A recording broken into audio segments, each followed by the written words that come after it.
Sesuai dengan instruksi Panglima Tertinggi Angkatan Bersenjata Federasi Rusia, latihan tahap pertama dimulai di Distrik Militer Selatan di bawah bimbingan Staf Umum Angkatan Bersenjata Rusia dengan panduan praktis tentang pelatihan dan penggunaan senjata nuklir non-strategis. Selama tahap ini, formasi rudal Distrik Militer Selatan berlatih untuk menerima amunisi khusus untuk sistem rudal operasional taktis Iskander, melengkapi peluncurnya, dan secara diam-diam maju ke area posisi yang ditentukan untuk persiapan peluncuran rudal.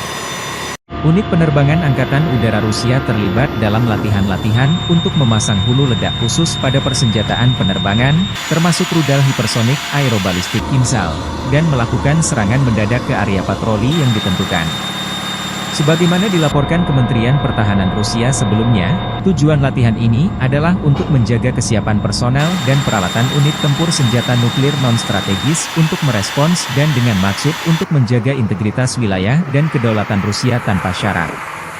Negara sebagai tanggapan atas pernyataan provokatif dan ancaman yang dibuat oleh pejabat barat tertentu terhadap Federasi Rusia.